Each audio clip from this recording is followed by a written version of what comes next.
नमस्कार दोस्तों, स्वागत है आप सभी का हमारे इस YouTube चैनल पर। दोस्तों एनसीईआरटी की क्लासेस में हम आज जियोग्राफी के सेक्शन में 8वां अध्याय भारत जलवायु वनस्पति तथा वन्य प्राणी पढ़ने जाएंगे। यह कक्षा 6 का पाठ्यक्रम है और एनसीईआरटी के इस तारतम्य को हम लगातार आपके पास नियमित रूप से लेके आएंगे। इसलिए दोस्तों बने रहिए हमारे साथ, हमारे चैनल को सब्सक्राइब करिए, लाइक करिए और ऐसे ही आगे बढ़ाते चलिए और हम सब भी लोग मिलकर इस पाठ्यक्रम को अंत तक पूरा लेकर चलेंगे। तो दोस्तों शुरू करते हैं। आप मौसम के बारे में प्रतिदिन समाचार पत्रों में पढ़ते हैं तथा टेलीविजन पर देखते हैं अथवा दूसरों को इस संबंध में बातें करते हुए सुनते भी हैं। आप जानते हैं कि मौसम जलवायु में दिन प्रतिदिन होने वाला परिवर्तन है। इसमें तापमान, वर्षा तथा सूर्य का विकिरण इत्यादि शामिल हैं। उदाहरण के लिए मौसम कभी गर्म या कभी ठंडा होता है। कभी कभी आसमान में बादल छा जाते हैं तो कभी वर्षा होती है। आपने ध्यान दिया होगा कि जब बहुत दिनों तक मौसम गर्म होता है तब आपको ऊनी वस्त्रों की आवश्यकता नहीं पड़ती। आप खाने पीने में ठंडे पदार्थों को पसंद करते हैं। इसके विपरीत ऐसे भी दिन होते हैं जब आपको ऊनी वस्त्रों के बिना ठंड लगती है और ठंडी और तेज हवाएं चलती हैं। इन दोनों में आप गर्म चीजें खाना पसंद करते हैं। सामान्यतः भारत में मुख्य मौसम होते हैं। पहला, दिसंबर से फरवरी तक ठंडा मौसम यानी कि सर्दी, मार्च से मई तक गर्म मौसम यानी कि गर्मी, जून से सितंबर तक दक्षिण पश्चिम मानसून का मौसम वर्षा और अक्टूबर से नवंबर में मानसून के लौटने का मौसम शरद। तो टोटल हमारे यहाँ पे कितने मौसम होते हैं? 4 मौसम होते हैं। पहला दिसंबर से फरवरी, दूसरा मार्च से मई, तीसरा जून से सितंबर और चौथा अक्टूबर से नवंबर। इन चारों ऋतुओं में हम सर्दी, गर्मी, वर्षा और शरद ऋतु को एहसास करते हैं। आइए शुरू करते हैं। ये जो सेक्शन अब मैं बता रहा हूं ये एमपीपीएससी का 2 नंबर के मार्क्स को कवर करेगा। एमपीपीएससी के 2 नंबर के मार्क्स को कवर करेगा। दोस्तों ये एज इट इज लैंग्वेजेस हैं, इनको अगर आप अच्छे से समझ लोगे तो लैंग्वेज में आपको परेशानी नहीं होगी और ये सिर्फ इतनी ही भाषा में लिखने में आपको पूरे नंबर दिलाएंगे, क्योंकि ये पाठ्यक्रम एनसीईआरटी का है और ये सिलेक्टेड टॉपिक है।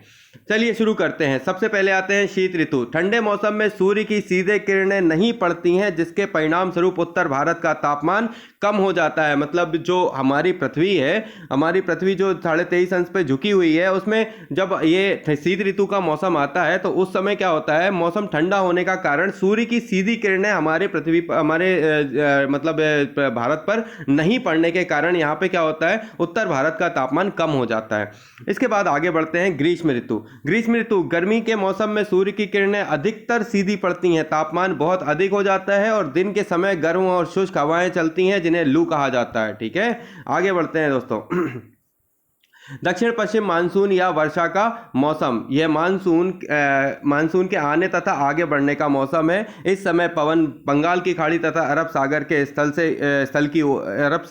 स्थल की ओर बहती है। मतलब ये जो पवनें हैं वो बंगाल की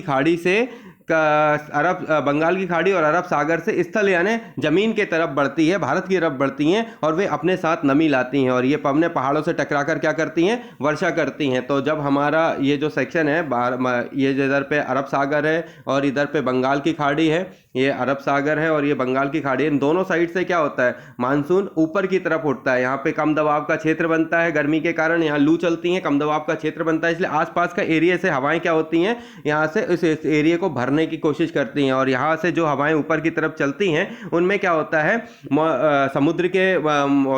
समुद्री मौसम होने के कारण यहाँ पे क्या होता है, हमेशा ह्यूमिडिटी बनी रहती है और जो आर्द्र मौसम है वो ऊपर की तरफ बढ़ता है और साथ में क्या आता है, मॉइस्चर लेकर आता है और ये पहाड़ों से टकराकर क्या हो जाती हैं, वर्षा में कन्वर्ट हो जाती हैं। आगे बढ़ते हैं। मानसून के लौटने का मौसम या शरद ऋतु।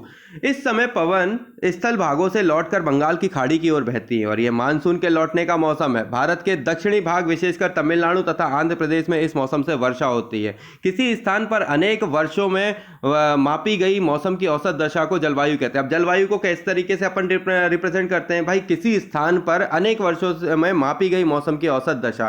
भाई हमने क्या देखा कि जलवायु कैसे आती है, हम सदियों से क्या हो रहे हैं, इस चीज को रेगुलर देख रहे हैं कि जब दिसंबर से फरवरी तक का महीना लगता है उस समय हमें ठंड लगती है। तो ये ठंड का मौसम हम एक दिन में या एक साल में या 6 साल में 2 साल में ऐसे नहीं करते, लगातार वर्षों से, कई वर्षों से एक ही प्रकार के मौसम, मतलब औसत दशा को अगर अपन देखें तो हम ये देखते हैं कि इसी समय हर साल मौसम क्या होता है, ठंडा हो जाता है, इसलिए हम इस एरिया को सर्दी का मौसम कहते हैं। सेम इसी तरीके से लगातार औसत दशा, मतलब जो हम निरीक्षण करते हैं, हम जो टेस्ट से देखते हैं, उन सभी का फाइनलाइज होने के बाद हम डिसाइड करते हैं कि इसे हम जलवायु कहेंगे। फॉर एग्जांपल, भारत की जलवायु को मोटे तौर पर मानसूनी जलवायु कहा जाता है। क्यों कहा जाता है? क्योंकि मानसून शब्द अरबी भाषा के मौसम से हुआ है, जिसका अर्थ होता है मौसम। भारत की स्थिति उष्णकटिबंध में होने के कारण अधिकतर वर्षा मानसूनी पवनों से होती है। अब जो मानसूनी वर्षों से पवने हवाएं होंगी, मतलब वर्षा होगी, तो भारत में कृषि वर्षा पर निर्भर है। अब भारत जो है वो भारत की जो कृषि है, भारत में जो कृषि है वो किस पर निर्भर है? वर्षा पर निर्भर है। और अच्छे मानसून का मतलब है पर्याप्त वर्षा या प्रचुर मात्रा में फसलों का उत्पादन। अब जो हमारा भारत कृषि प्रधान देश है, इसको कहाँ से पानी मिलेगा? अब हर जगह तो पॉसिबल नहीं है कि नहरों से सिंचाई की जा सके, तो पूरा जो रिप्रेजेंटेशन रहता है वो अपना डिपेंडेंस ही रहती है, वो पूरी किस पर रहती है? मानसून पर रहती है। और हमारे देश की जलवायु मोटे तौर पर कैसी है? मानसूनी जलवायु है। ठीक है, आगे बढ़ते हैं। किसी स्थान की जलवायु उसकी स्थिति, ऊंचाई, समुद्र से दूरी तथा उच्चावच पर निर्भर करती है। यानी किसी स्थान की जलवायु किस पर डिपेंड करती है? भाई ऊंचा एरिया है तो स्थिति वहां की क्या है? ऊंचाई पर है। नीचे एरिया है तो स्थिति क्या है? नीचाई पर है। तो किसी स्थान की जलवायु उसकी स्थिति, उसकी ऊंचाई, समुद्र से दूरी तथा उच्चावच पर निर्भर करती है। ठीक है, इसलिए हमें भारत की जलवायु में क्षेत्रीय विभिन्नताओं का अनुभव होता है। राजस्थान में मरुस्थल में स्थित जैसलमेर और बीकानेर बहुत गर्म है। ये क्वेश्चन आता है और पूछा जाता है एक कभी कभार कॉम्पिटिटिव एग्जाम में कि भारत में सबसे गर्म स्थान कौन सा है, तो वो है राजस्थान का जैसलमेर और बीकानेर वाला एरिया। जैसलमेर और बीकानेर राजस्थान के वे मरुस्थलीय क्षेत्र हैं जहां पर सबसे ज्यादा गर्मी होती है। Got it? जबकि जम्मू तथा कश्मीर के द्रास एवं कारगिल में बर्फीली ठंड पड़ती है। अब इसी के अपोजिट उत्तरी साइड में जम्मू कश्मीर में द्रास एवं कारगिल में क्या होता है? बर्फीली ठंड पड़ती है। तटीय क्षेत्र जैसे कि क्या होते हैं? मुंबई, कोलकाता की जलवायु मध्यम होती है। यहाँ ना तो अधिक गर्मी होती है और ना ठंड होती है। समुद्र तट पर होने के कारण यहाँ ये जो स्थान है बहुत अधिक आर्द्र होते हैं। और विश्व में सबसे अधिक वर्षा मासिनराम में होती है, और ये कहाँ पर है? मेघालय में है। जबकि वर्षा किसी वर्ष जैसलमेर में वर्षा ही नहीं होती। ये सारी चीजें हमारे यहाँ की विभिन्नता को दर्शाती हैं। आइए शुरू करते हैं। प्राकृतिक वनस्पति, है ना। हम अपने चारों तरफ विभिन्न प्रकार के पादप जीव देखते हैं। ये हरे घास वाले मैदानों में खेलना कितना अच्छा लगता है। कुछ पौधे छोटे होते हैं जिन्हें झाड़ी कहा जाता है, जैसे कैक्टस तथा फूलों वाले पौधे इत्यादि। इसके अतिरिक्त बहुत से लंबे वृक्ष होते हैं, उनमें से कुछ में बहुत शाखाएं और पत्तियां होती हैं, जैसे नीम, आम। तो कुछ वृक्ष ऐसे होते हैं जिनकी पत्तियों की मात्रा बहुत कम होती है, जैसे नारियल। घास, झाड़ियां तथा पौधे जो बिना मनुष्य की सहायता के उपजते हैं प्राकृतिक वनस्पति कहा जाता है। क्या आप कभी ये नहीं सोचते कि ये एक दूसरे से किस प्रकार भिन्न है? अलग अलग जलवायु में अलग अलग प्रकार की वनस्पति पाई जाती है और इनमें वर्षा की मात्रा सबसे महत्वपूर्ण होती है। जलवायु की विभिन्नता के कारण भारत में अलग अलग तरह की वनस्पतियां पाई जाती हैं। हमें वनों की आवश्यकता क्यों होती है? भाई हमें क्या, संसार को वनों की आवश्यकता है, पर हम पढ़ने जा रहे हैं हमें वनों की आवश्यकता क्यों है। वन हमारे लिए बहुत ही लाभदायक है। जैसा कि हम जानते हैं वन हमारे लिए क्या है? बहुत ही लाभदायक है। यहाँ से विभिन्न प्रकार के कार्य करते हैं। पेड़ पौधे ऑक्सीजन छोड़ते हैं जिसे हम सांस के रूप में लेते हैं, कार्बन डाइऑक्साइड को ग्रहण करते हैं। पेड़ पौधों की जड़ मिट्टी को बांध कर रखती है तथा इस प्रकार वे मिट्टी के अपरदन को रोकते हैं।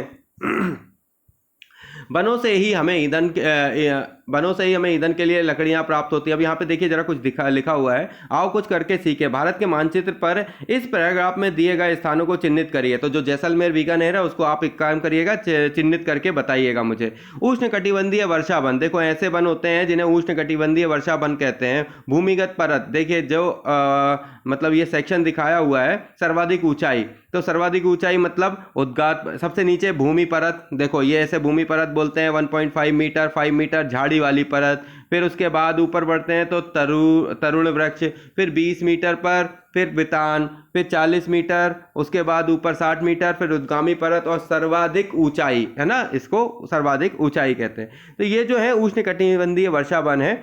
हमें वर्षा क्यों आवश्यक है? हमारे लिए, ये तो हमने पढ़ लिया है, आगे बढ़ते हैं। वनों से हमें ईंधन, लकड़ी, चारा, जड़ी बूटियां, लाख, शहद, गोंद इत्यादि प्राप्त होती है। वन्य जीवों के प्राकृतिक निवास होते हैं। क्या होते हैं? प्राकृतिक निवास। किसके? वन्य जीवों के। क्यों? क्योंकि वो भाई वनों में रहते हैं। पेड़ों की अंधाधुंध कटाई के कारण भारी मात्रा में प्राकृतिक वनस्पतियां समाप्त हो गई हैं। हमें अधिक पौधे लगाने चाहिए। जो पेड़ बचे हैं उनकी रक्षा करनी चाहिए और लोगों को पेड़ों के महत्व के बारे में बताना चाहिए। हम लोग कुछ खास आयोजन जैसे वन महोत्सव मनाकर अधिक से अधिक लोगों को इस प्रयास में शामिल कर सकते हैं तथा पृथ्वी को हरा भरा रख सकते हैं। आइए कुछ बात जानते हैं। लीला के माता पिता ने उसके जन्म पर नीम के एक वृक्ष को रोपा, है ना, पौधा क्या किया? रोपा, सॉरी, नीम के एक पौधे को रोपा। प्रत्येक जन्मदिन पर उन्होंने अलग अलग पौधों को रोपा था।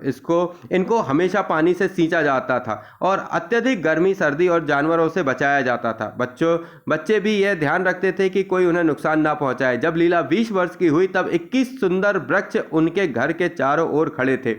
चिड़िया ने उन पर अपना घोंसला बना लिया था। फूल खिलते थे, तितलियां उनके चारों ओर मंडराती थी। बच्चों ने उनके फलों का आनंद लिया है, उनकी शाखाओं पर झूले तथा उनकी छाया में खेले हैं। कितनी बढ़िया बात है दोस्तों कि वनों के इस महत्व को हम अगर देखें तो एक छोटी सी बात नहीं कि मतलब एक बच्चे के जन्म से लेके उसके हर प्रत्येक वर्ष पर अगर उसके पौधे लगाए जाएं, अगर पौधे कंटिन्यूसली लगाए जाएं तो देखिए वो जितने साल का हो गया उतने वृक्ष उसके चारों तरफ होंगे, हमारे आसपास होंगे। और सबसे अच्छी बात कि उनसे प्राप्त होने वाला फल, फूल, वनस्पति इत्यादि वो सब हमारे काम आएगा, हमारे समाज के काम आएगा। एक बहुत अच्छा थॉट था। आप सभी लोगों के लिए एक निवेदन करूंगा कि अगर आप ऐसा कर सके तो वेरी गुड, कहीं भी लगाइए पर लगाइए जरूर। मिट्टी को बांधना, देखिए जड़ें जो होती हैं वो वनों का उपयोग हम बताते हैं। देखिए मिट्टी जो होती है उसको क्या करते हैं, पेड़ पौधे जड़ों को जड़ों से बांध के रखते हैं, इसलिए उनसे अपरदन नहीं होता। इसके अलावा जो फर्नीचर है वो हमें यहाँ से मिलता है, खेल का सामान इसी से मिलता है, ईंधन के लिए लकड़ी हमें वनों से मिलती है, चारा हमें यहीं से मिलता है, आश्रय हम इसी से बनाते हैं, दवाइयों के लिए सब चीज़ें यहीं से प्राप्त होती हैं, शहद इसी पर लगाती हैं मधुमक्खियाँ, फल इनसे ही प्राप्त होता है, गोंद लाख हमें वृक्षों से प्राप्त होते हैं। वन्य जीवों के प्राकृतिक निवास बेचारे वहीं वन्यों में बनाते हैं, इमारती लकड़ियां उसी में ही मिलती हैं, रबड़ जो है वो संश्लेषित रबड़ जो है वो भी हमें पेड़ों से प्राप्त होती है। तो वन्य प्राणी और वन्य जीव जो हैं वो पूरे क्या होते हैं, उस पर निर्भर होते हैं, वनों पर। आइए पढ़ते हैं वन्य प्राणियों के बारे में। वन विभिन्न प्रकार के वन्य जीवों का निवास होता है। क्या होता है? वन विभिन्न प्रकार के वन्य जीवों का निवास होता है। वनों में जंतुओं की हजारों प्रजातियां तथा बड़ी संख्या में विभिन्न प्रकार के सरीसृपों, उभयचरों, पक्षियों, स्तनधारियों, कीटों तथा कृमियों का निवास होता है। बाघ हमारा राष्ट्रीय पशु है, तो ये ऑल नोन, सभी लोग जानते हैं बाघ क्या है, हमारे यहाँ का राष्ट्रीय पशु है। देखिए शेर नहीं है, है ना, शेर, बब्बर, शेर, बाघ जो है हमारा राष्ट्रीय पशु है, इसलिए थोड़ा सा ध्यान रखिएगा। थोड़ी सी गलतियां ही सबसे बड़ी गलतियां होती हैं, तो छोटी छोटी बातों को बड़ी गलतियां मत बनाइएगा। जो 6 क्लास का स्टैंडर्ड है, मैं उन बच्चों के लिए भी ये कहूँगा कि भाई अगर आप इसे पढ़ रहे हो तो सुनिएगा, बाघ हमारा राष्ट्रीय पशु है, ठीक है, ऑल नोन।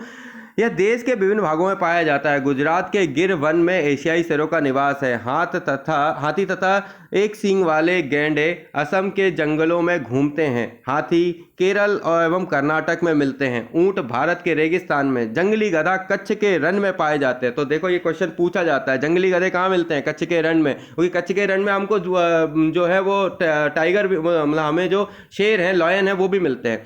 जंगली बकरी, हिम तेंदुआ, भालू इत्यादि हिमालय के क्षेत्र में मिलते हैं। इनके अतिरिक्त बहुत से दूसरे जानवर जैसे बंदर, सियार, भेड़िया, नीलगाय, चीतल इत्यादि भी हमारे देश में पाए जाते हैं। भारत में पक्षियों की भी ऐसी ही प्रचुरता है। मोर हमारा राष्ट्रीय पक्षी है, ये तो सभी जानते हैं। पिकॉक हमारा क्या है? राष्ट्रीय पक्षी है। भारत में पक्षी तोता, मैना, कबूतर, बुलबुल तथा बतख इत्यादि हैं। अन्य बहुत सारे राष्ट्रीय पक्षी उद्यान हैं जो पक्षियों को उनका प्राकृतिक निवास प्रदान करते हैं। उद्यान शिकारियों से पक्षियों की रक्षा करते हैं। उद्यान जो है वो शिकारियों से पक्षियों की रक्षा करते हैं। क्या आप अपने क्षेत्र में पाए जाने वाले 5 पक्षियों के नाम बता सकते हैं? बिल्कुल कमेंट बॉक्स में आप मुझे मैसेज करके बताइएगा कि जो आपके आसपास के क्षेत्र में 5 पक्षी हैं वो कौन कौन से मिलते हैं। भारत में सांपों की सैकड़ों प्रजातियां पाई जाती हैं, उनमें कोबरा और करेत प्रमुख हैं।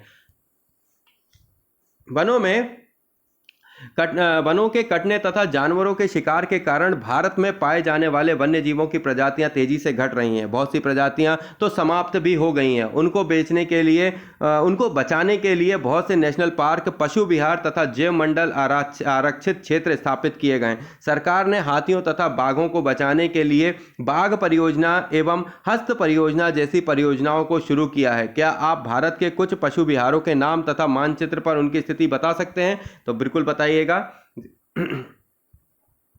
क्या आप वन्य जीवों के संरक्षण में भी अपना हाथ बटा सकते हैं? आप वन्य जीवों के शरीर के विभिन्न अंगों जैसे हड्डी, सींग और पंख से बने पदार्थों को खरीदने से इनकार कर सकते हैं। प्रत्येक वर्ष हम लोग अक्टूबर से पहले सप्ताह को वन्य जीव सप्ताह के रूप में मनाते हैं। तो एक चीज क्वेश्चन ये आता है कि वन्य जीव सप्ताह है, वन्य जीव सप्ताह कब मनाया जाता है? तो प्रत्येक वर्ष हम लोग अक्टूबर के पहले सप्ताह को वन्य जीव सप्ताह के रूप में मनाते हैं, ताकि वन्य जीव के निवास को संरक्षित रखने के लिए जागरूकता लाई जा सके। तो एक बहुत अच्छा क्वेश्चन है और बहुत अच्छा थॉट है, हम लोगों ने ये चीजें जानी।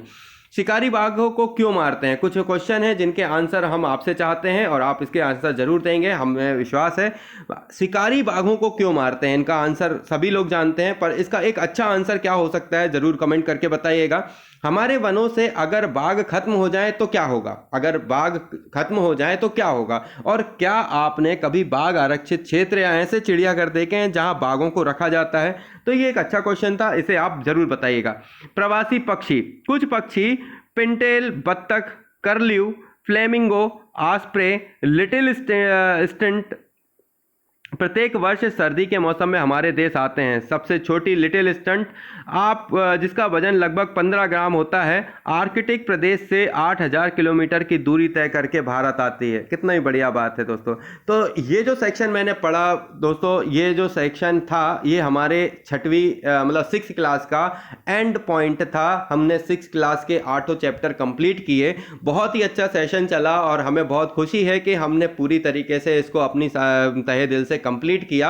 हम इसके बाद 7th क्लास स्टार्ट करेंगे और 7th क्लास के भी वीडियो अपलोड करेंगे। आप बस हमारे साथ लगातार बने रहिए। हम इस पूरे सेशन को कंप्लीट करने के बाद बहुत अच्छे राइटरों की बुक को भी उठाएंगे और उन राइटरों की बुक को भी हम आपके साथ साझा करेंगे, पर इसके लिए जरूरी है आपका हमारे साथ होना। तो हमारे साथ बने रहिए। आइए कुछ और चीज जानते हैं भारत के राज्य और केंद्र शासित प्रदेशों के बारे में।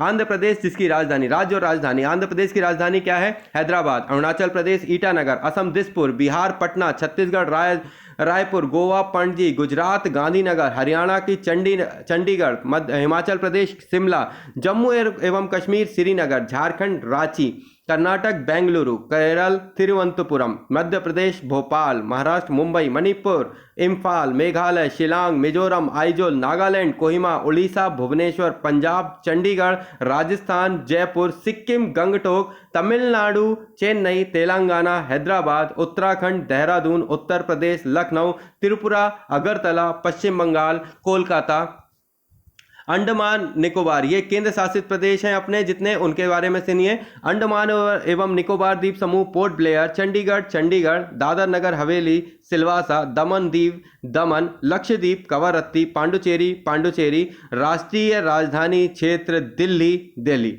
तो हमारे टोटल केंद्र शासित प्रदेश हैं वो कितने हैं?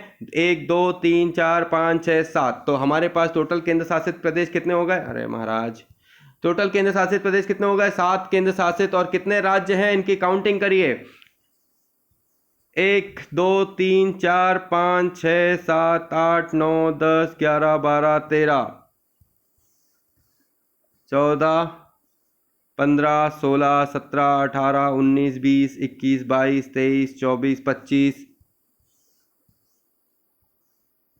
26 27 28 29। तो मैंने अभी आपके सामने जो पूरे राज्य और राज्य के केंद्र शासित प्रदेश हैं उनको काउंट करके बताए। ये एक बेसिक नॉलेज है दोस्तों क्लास 6 के स्टैंडर्ड का, इसलिए मैं आपको बिल्कुल बेसिकली बता रहा हूँ किस तरीके से इसको पढ़ा जाता है। और आप बिल्कुल भी इन चीज़ों में आगे की तरफ बढ़े मत, उसे बिल्कुल अच्छे से क्वाई कॉन्सेप्चुअल लें, क्योंकि अब जो पढ़ रहे हैं दोबारा नहीं पढ़ेंगे। अब जो समझ रहे हैं आगे समझने की जरूरत ना पड़े। तो हम और आप इसी तरीके से पूरे चैप्टरों को कंप्लीट करते जाएंगे, बढ़ते जाएंगे, तब तक जब तक कुछ खास नया नहीं है। हमें दीजिए इजाजत। जय हिंद, जय भारत। थैंक यू दोस्तों।